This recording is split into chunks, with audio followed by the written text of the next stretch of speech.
Good morning students. बच्चों आज हम पढ़ाएंगे आपको थोड़ा सा म्यूटेशन के बारे में पढ़ाएंगे। म्यूटेशन क्या होता है? म्यूटेशन हम आपको जेनेटिक्स पढ़ा रहे हैं बच्चों, तो उसका ये टॉपिक है म्यूटेशन। म्यूटेशन क्या होता है? सडन चेंज होता है किसके अंदर? डीएनए के अंदर। It is sudden and inheritable change in DNA. अचानक डीएनए के अंदर चेंज होना। अगर आपको मालूम है जो हमारा फिनोटाइप है वो किस पे डिपेंड करता है? जीनोटाइप पे डिपेंड करता है। और जीनोटाइप्स किस पे डिपेंड करता है? डीएनए के ऊपर। अगर अचानक कोई डीएनए में चेंज हो जाए तो उससे जीनोटाइप क्या हो जाएगा? चेंज। और जीनोटाइप के चेंज होने से बाहर का जो फिनोटाइप है, जो बाहर के जो एक्सटर्नल कैरेक्टर है, वहां पर भी चेंज दिखाई देगा आपको। और अचानक होता है एकदम, इसी को हम क्या बोलते हैं? म्यूटेशन। ठीक है। जो म्यूटेशन टर्म है ये किसने दिया था बच्चों? हुगो डी वेरी। हुगो डी वेरी। तो म्यूटेशन टर्म को देने वाले साइंटिस्ट कौन थे? हुगो डी वेरी, इन्होंने दिया था।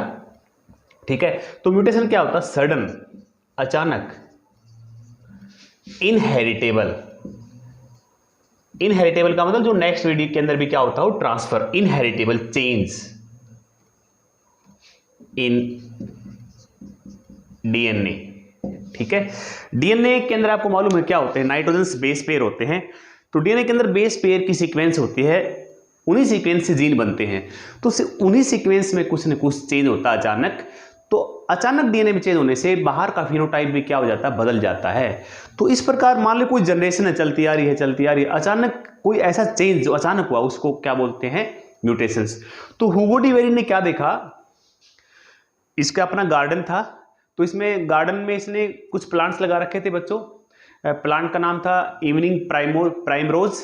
प्लांट का जो साइंटिफिक नेम है वो है ओइनोथेरा लेमार्कियाना। तो इसने क्या देखा कि जो नॉर्मल प्लांट है उनके फ्लोरिंग है, देखा इसने। तो अचानक मतलब फ्लोरिंग प्लांट लगा रखे थे इसने, तो अचानक इसने क्या देखा कि जो नेक्स्ट जनरेशन में कुछ प्लांट ऐसे आए हैं जिनके कैरेक्टर पेरेंट्स से नहीं मिलते, अलग कैरेक्टर हैं।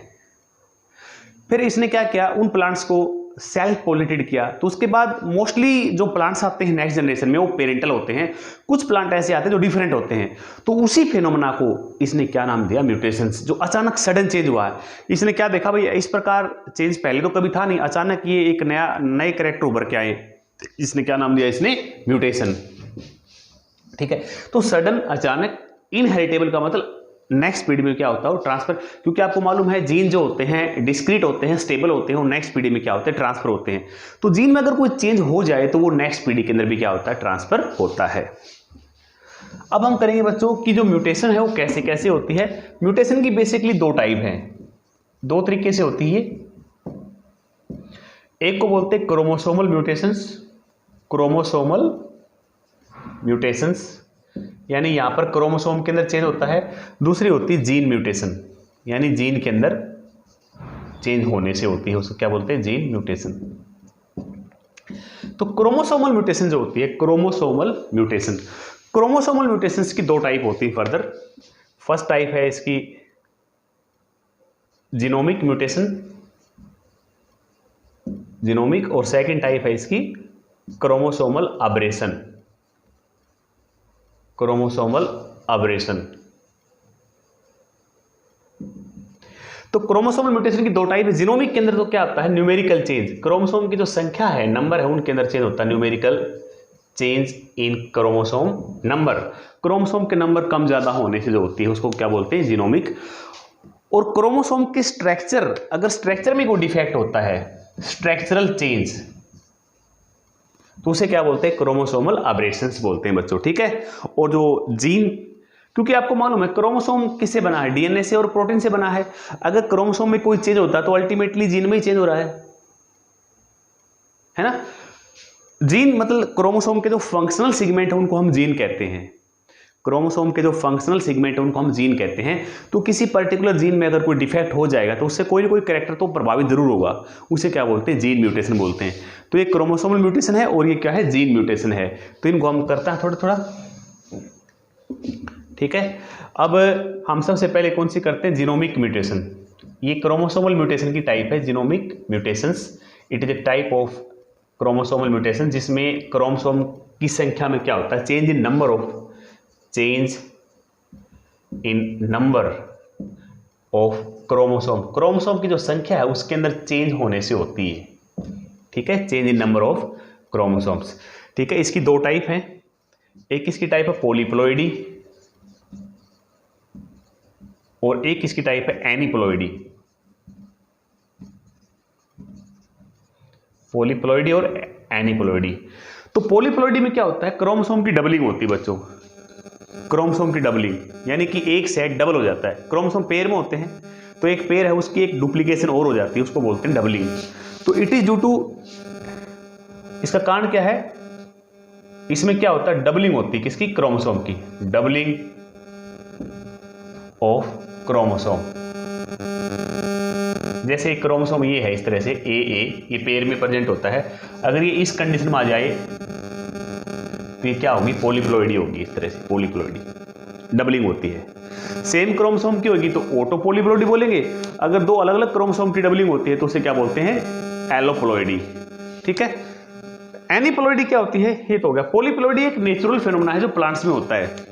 पॉलीप्लॉइडी का बेनिफिट भी है क्योंकि पॉलीप्लॉइडी से क्रोमोसोम की डबलिंग होती है जिससे डोमिनेंट जो जीन है उनकी संख्या बढ़ती है, और पॉलीप्लॉइडी प्लांट्स में नेचुरल होती है, और साइंटिस्ट भी कई प्लांट्स में पॉलीप्लॉइडी करते हैं जिससे जो फ्रूट्स बनते हैं वो ज़्यादा हैवी बनते हैं, ज़्यादा बड़े साइज के बनते हैं, जिसको हम क्या बोलते हैं, गिगास इफेक्ट, क्या बोलते हैं, गिगास इफेक्ट बोलते हैं। तो पॉलीप्लॉइडी से कौन सा इफेक्ट होता है, गिगास इफेक्ट। तो गिगास इफेक्ट क्या है, इससे क्या होता है, डोमिनेंट जो जीन होते हैं, डोमिनेंट एलील, उनका प्रभाव ज़्यादा हो जाता है, ठीक है। एनीप्लॉइडी में क्या होता है, अच्छा इसका कारण क्या होता है, पॉलीप्लॉइडी का डबलिंग होने का इसका कारण क्या है, due to failure in cytokinesis, failure in cytokinesis, जो साइटोकाइनेसिस है वो फेल हो जाती है, इसमें साइटोकाइनेसिस फेल हो जाती है। जैसे एक सेल है, मान लो सेल जब डिवाइड करती है तो पहले इसमें आपको मालूम है क्रोमोसोम डबल होते हैं इंटरफेज के अंदर, जब डीएनए डबल होता है, सॉरी प्रोटीन डबल होती है, आपको मालूम है, ठीक है। अब ये सेल, मतलब सेल में क्या होता है, न्यूक्लियर डिवीजन तो कंप्लीट हो जाता है, एक सेल में अब डीएनए का अमाउंट डबल हो गया, क्रोमोसोम अलग अलग हो गए, लेकिन साइटोकाइनेसिस नहीं होती। तो जो क्रोमोसोम बने हैं, जो डीएनए बना है वो एक ही सेल में रह जाते हैं, यानी कि जीन की डुप्लीकेशन होगी तो जीन जो है एक ही सेल में रह जाएंगे, डुप्लीकेट हो गए। तो इसमें साइटोकाइनेसिस का फेल होता है, फेलियर से ही क्या बनती है, पॉलीप्लॉइडी। एनीप्लॉइडी जो होती है इसमें डबलिंग नहीं होती, या तो क्रोमोसोम कम होंगे या ज्यादा होंगे, fewer or extra chromosome than normal. जो नॉर्मल क्रोमोसोम की संख्या है उससे या कम या उससे ज्यादा, उसे क्या बोलते हैं, एनीप्लॉइडी। क्या बोलते हैं इसको, एनीप्लॉइडी बोलते हैं, ठीक है बच्चों। तो एनीप्लॉइडी ज्यादा डेंजरस है एज कंपेयर टू पॉलीप्लॉइडी, याद रखना इसको, ठीक है। एनीप्लॉइडी में क्या होता है, जैसे 2n, नॉर्मल संख्या 2n होती है, एक क्रोमोसोम कम हो जाए या एक क्रोमोसोम ज्यादा हो जाए, इस तरह से होती है, ठीक है, एनीप्लॉइडी। तो एनीप्लॉइडी का काम क्या होता है, एनीप्लॉइडी कब होती है, इसका कारण क्या होता है, इसमें क्या फेल होता है, failure of segregation of chromosome at anaphase stage, anaphase 1। आपको मालूम है एनाफेज 1 के अंदर क्रोमोसोम अलग अलग होते हैं, हाफ होते हैं, आधे आधे डिवाइड हो जाते हैं एनाफेज 1 में, क्योंकि एनाफेज 1 किसका पार्ट है, मेयोसिस 1 का। अगर वो सेग्रीगेशन फेल हो जाए तो क्रोमोसोम जो नेक्स्ट सेल है उनमें किसी में क्रोमोसोम कम हो जाएंगे, किसी में ज्यादा हो जाएंगे, दैट इज एनीप्लॉइडी, ठीक है। तो जो नॉर्मल नंबर है उससे या तो कम या उससे ज्यादा, उसको क्या बोलते हैं, एनीप्लॉइडी बोलते हैं, और वो ज्यादा डेंजरस होती है एज कंपेयर टू पॉलीप्लॉइडी, ठीक है बच्चों। हमारी बॉडी के अंदर भी, ह्यूमंस के अंदर भी कई डिसऑर्डर होते हैं एनीप्लॉइडी से। और अगला मैंने कौन सा बताया था, जीन म्यूटेशंस। दूसरी जो टाइप थी वो क्या थी, जीन म्यूटेशन। अच्छा, क्रोमोसोमल म्यूटेशन में हमने कौन सा किया अब तक, जीनोमिक म्यूटेशन की है। एक अभी आपको एक दूसरी और बताई थी मैंने आपको, क्रोमोसोमल एब्रेशन, जिसमें क्रोमोसोम के स्ट्रक्चर में चेंज होता है, स्ट्रक्चरल चेंज इन क्रोमोसोम का जो स्ट्रक्चर है, जैसे नॉर्मल क्रोमोसोम को हम ऐसे दिखाते हैं, इस प्रकार से क्रोमोसोम को दिखाते हैं हम, ठीक है। क्रोमोसोम में क्या होता है, डीएनए होता है अंदर ये, और प्रोटीन होती है, और इसके अंदर जीन्स होते हैं, जैसे ये एक जीन ये है, एक जीन ये है, एक ये है, एक ये, इस प्रकार से ये जीन होते हैं, इनको जीन मान के चलो। तो इस क्रोमोसोम के स्ट्रक्चर में मान लो कोई चेंज हो जाए तो उसको क्या बोलते हैं, क्रोमोसोमल अबरेशन। अब ये चेंज कैसे हो सकता है, जैसे पहला है डिलीशन। डिलीशन का मतलब क्या होता है कि क्रोमोसोम का कोई पार्ट क्या हो जाए, लॉस। अब ये पार्ट लॉस हो गया तो क्रोमोसोम का जो पार्ट टूट कर लॉस हो गया तो उसके साथ जो जीन थे वो भी टूट कर खत्म हो गए, तो उनके कारण कोई डिफेक्ट आएगा, डिलीशन। ठीक है। या फिर इसमें हम क्या कर सकते हैं, डिलीशन हो गया आपका इंसर्शन। इंसर्शन का मतलब कोई पार्ट इसमें आके जुड़ जाए बाहर से, तो स्ट्रक्चर में चेंज हो गया ना। ठीक है। और क्या हो सकता है, इन्वर्सन। इन्वर्सन का मतलब क्या होता है कि जो क्रोमोसोम होते हैं, ये जो जीन होते हैं A B C D, तो इसमें 180 के डिग्री पे क्रोमोसोम की रोटेटिंग होती है। तो जैसे ये B C D, तो इनकी सीक्वेंस क्या हो जाएगी, B C D है ना, यहाँ D हो जाएगा, यहाँ C हो जाएगा और यहाँ क्या हो जाएगा B। पहले B C D, अब क्या होगा D C B। इस प्रकार जो सीक्वेंस है, कुछ पार्ट की सीक्वेंस बिल्कुल 180 के एंगल पे क्या हो जाती है, रोटेट होकर उल्टी हो जाती है, इसको बोलते हैं इन्वर्सन। ठीक है। तो इन्वर्सन आपको समझ में आ गया। एक होता है डुप्लीकेशन।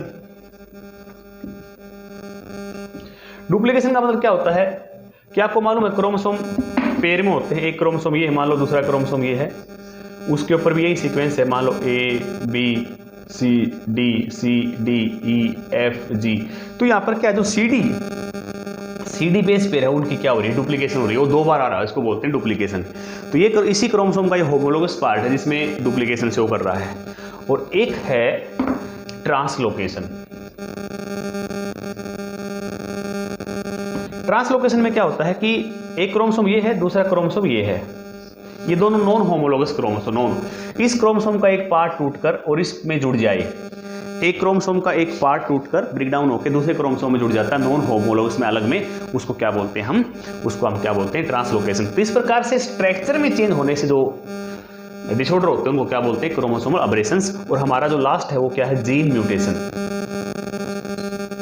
जीन म्यूटेशन, जीन के अंदर डिफेक्ट होने से, defect due to defect in genes, defects in gene के अंदर डिफेक्ट। जीन्स की संख्या ज्यादा होती है क्रोमोसोम के अंदर डीएनए होता है और डीएनए के ही एक्टिव फंक्शनल पार्ट क्या होते हैं, जीन्स होते हैं।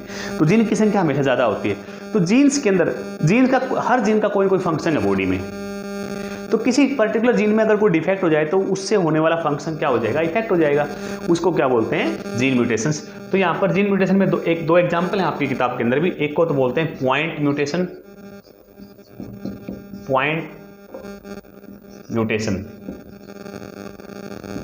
एक है फ्रेम शिफ्ट म्यूटेशन,